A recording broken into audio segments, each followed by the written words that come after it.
Hey guys, it's Missy Wolf, and I'm here with Zach Coffey. Well, hey, how's it going? Oh my gosh, it's going well. How was your Thanksgiving? Let's start with that. You have a lot to be thankful for. Yeah, it was great. I kind of stayed at home and then just went and hung out with friends and a little bit of family and just had a good time. Day off. Oh, that's great. Yes, it was definitely a day off for many people. It was great. There were several that were working for all the crazy shoppers out there, but I'm sure they were doing it with a smile on their face. So yeah, I avoid the shopping. Yeah. You know, a lot of people do. I don't. I was right there in it, but it was great. Anyways. Okay, so there's a few things that I am super intrigued about with you. And the first thing off the bat stuck out to me was I was surfing through your photos online, and I saw that you and the guys in your band have quite, amazing personalities. And you have some Halloween photos up there. and I gotta ask, just what did I really see Goldilocks and the Three Bears? Yeah, that's so funny. Yeah, that was last year. We always try to, we said, we need to dress up together. What do we want to do? And our first thought was the Golden Girls. And then the rest of the guys didn't want to cross dress. And I said, well, I'll do it. And so we did Goldilocks and the Three Bears. And that was, it was fun. There's a guy, his name's Rodney, and we play a big event for him every Halloween. And, so he had a whole roasted hog, and I don't know if you saw those pictures, but later we drank enough after we'd played, and we all just grabbed a hog leg and ate that, which it was fun. Oh my gosh, I was hysterical when I was, looking at these photos. I'm like, oh my God, these guys have amazing personalities, and it shows in every single one of your photos. Like, I think what it must be like to just hang out with you guys for a day, because I am sure there is no shortage of laughter. You guys just seem like you get along so well, and that you're not afraid to be wild and crazy. No, we have a good time, and my bass player, he's one of my best friends. We went to college together, and so we've known each other for almost 10 years at this point. And then the rest of the guys, we're just together so much that we have a bunch of inside jokes, and it's always. Probably if you hung out with us, it wouldn't be as funny as you think, because you just think these guys are dorks. Well, and I was going to ask, because I wasn't sure what the relationship of you and the Grind. I love your band name, Zach Coffey and the Grind. It's just, I'm a coffee lover, so for me, I just was like, this is great. But, I wanted to know about your guys' personalities and how that affects you performing on stage and your relationship that you have with each other. So.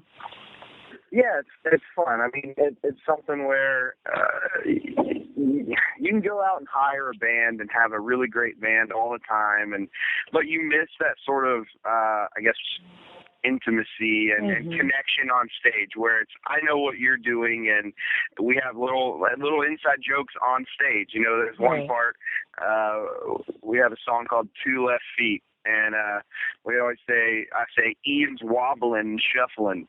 And because everywhere we go, if they play the wobble, my bass player is in the middle of the dance floor, leading the whole place in the wobble. And so every time I say it, he wobbles or he does something different on stage and just tries to embarrass me. So it's fun, and I think playing music is fun, and I would never complain. But there's some nights where we've been going 3 or 4 nights in a row, and just having the guys on stage that we have fun with, it's always fun. Oh, that's awesome. Well, and one of the things that I was really excited to see was your enthusiasm and your positive outlook on playing for music and why you're playing for music. And it's just, to me, it was just really inspiring and touching, because you have it right. People are coming to see you play. They're taking their night off, whatever, and they're choosing to go see you, and you are determined to give them a good show. And I just think that's really incredible. And, you realize that other people would kill to be where you're at, and you acknowledge that, which not everybody does. So that I have to just say thank you for, because for all the fans who do that, you give them the response that they're looking for, and that's incredible. Well, thank you. I appreciate that. There's been a lot of people that are way more successful than me, and I get to hang out with them, and they say, man, I'd do anything to play music, and it is something where it's just that my working time is the people that came to see me. It's their time off, so give them the best time that they can.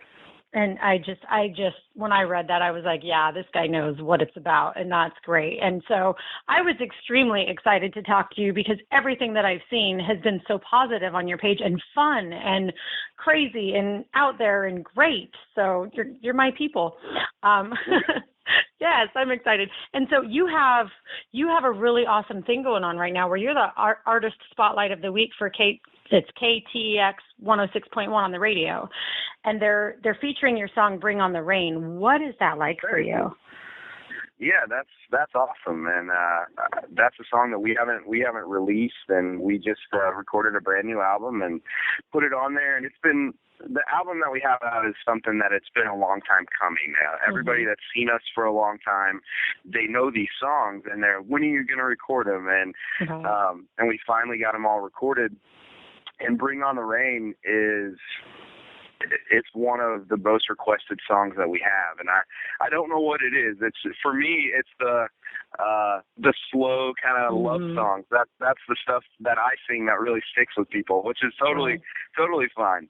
And, well, you have an amazing voice. It is so beautiful, and it's like it makes people crave more, I think. I know for me, when you get into the heart of the song, Bring on the Rain, it's just like, wow. It is. It's such a beautiful song. I love it. Thank you. Thank you so much. No, you're welcome. I should be thanking you. Hello. Thank you. All the fans should be thanking you, right? Because you're the one who makes these amazing songs, and give people something to look forward to. And I'm just so excited that they're featuring this song for you. It's really great. And I mean, I can't imagine what that was like hearing it, on their radio, and that's got to be exciting. Yes, it's cool. I love it. It's always funny to me, and I still haven't gotten used to it. Last year we had a song that's on this album too. It's called "I Love You Anyway," and it was the top 10 on the Texas music chart, and it was playing like 1,500 times a week around wow. Texas, New Mexico, Oklahoma. And it was funny to me because I would get these emails about, from people and how they responded to the song. And man, we love hearing you on the radio. And I think it's funny. I'm like, why are you listening to me? You could listen to anybody else, and they love it. And it's really cool, and it's an honor. But I think it's something that I sort of never get used to because it's really cool. Right. Now there's another thing you do that I think is super fun, and that is your little coffee breaks on YouTube. Yeah. That my kids and we were having so much fun watching them earlier. And so, but you had done one where you had asked some fans what Keith Whitley song they wanted you to do, and it was 10 Feet Away is the one that was chosen. Yeah. And you had to learn that one, and you did such a great job, and it was so awesome to see. What was that like? Oh, those are fun. It's kind of it's just fun for me, and all the time, I see a lot of the same people because people will come.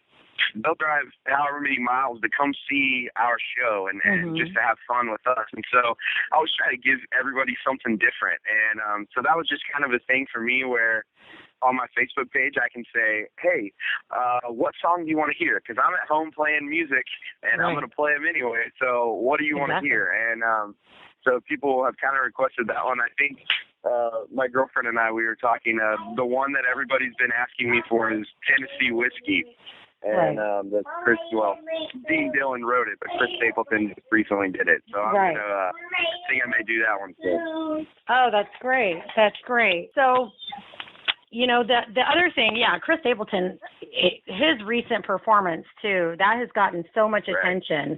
And, and he's been around for a while, but some of the people don't even realize it, and he's been around for a while. But, so there's some other things that people may not know about you. And that was in college, you sang opera. What made you, I want to know what interested you about opera and how you grew up with that. Well, I didn't really grow up with it. I grew up listening to country music. My favorite band is the Eagles. Like, I listened to all kinds of stuff. And then, honestly, I couldn't pick a major in school, and I was just wasting a lot of money and racking up student loans. And so my junior year, I said, you know what, I think I'm going to, maybe music is what I knew that I wanted to play. Maybe I should just be a music major. Right. And turns out that was not the case. But I went to the music department and met a professor who was really a godsend for me. And he just kind of took hold of me and taught me opera. I mean, taught me a classical technique of singing, and ended up getting a couple offers right out of school to do it. And the atmosphere of it wasn't for me, but I'm really thankful that I know how to do it, because it keeps me singing, and keeps my voice healthy for 4 or 5 nights a week when I go out and play. No, and when I read that, I thought, okay, country singer, but he sang opera. I just could not figure out the connection, and I was like, okay, I gotta ask that. So wow, well, I'm glad you had that experience and you learned a lot from it, and that's pretty great. And there's so many things about you in your career that I'm sure are very exciting for you and, your family and friends and your support group. But there's something else that I had seen on your, I think it was your Instagram, where it was a picture of you. You opened for Wade Hayes and Andy Griggs. Yeah, that was just maybe a month ago. Yeah. Yeah. Well, in your comments, you said that, it was pretty cool listening to them play songs that you grew up listening to. Yeah. And that's okay. Wade Hayes has always been my favorite country artist, hands down. He was like, I always tell everybody, he's like my country Bon Jovi, because Bon Jovi is my all-time favorite and Wade's like my country one. Anyways, since we've become friends with Wade, he's a friend of the, Center Stage magazine site. So when I saw that, I thought, oh gosh, that is really, really, really exciting. So what was it like for you opening for him? Man, it was really cool. Both those guys were really nice, and it really was music that I grew up listening to. Mm-hmm. And it was actually cool. I got to talk to Wade for a little bit, and he grew up basically just outside of McLeod, Oklahoma, which is about 5 miles from where I went to college. So we got to talking. I was like, "Hey, you're from by Shawnee?" And yeah, I am. So we talked for a while, and they were really nice guys, and it was just a cool opportunity. We've gotten to open for some really, really cool acts that, sometimes I feel like we haven't earned the right to be on the stage with them yet, but they're always super nice, and it's always really cool for me to sit back and just get to watch the show. Absolutely. And I think that it's true for most of the country music world.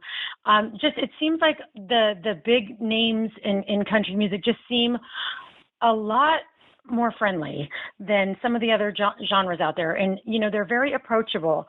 And I know for me, my very first on-camera interview was with Wade Hayes. And you talk about one of the most nerve-wracking moments for me. I mean, it was absolutely crazy. So for you getting to share the stage with some of these big names, I can imagine how it must feel. I mean, I definitely didn't feel worthy enough to be able to interview him, but, he was great and super nice. And, the more I do these interviews, like with yourself, I'm like, man, everybody's just so great and friendly, and it's pretty amazing to see. So I'm glad you had such a good experience, with the people you've shared the stages with, because, that's what makes it, I think, and that's what keeps you going and entertained and, wanting to strive for more.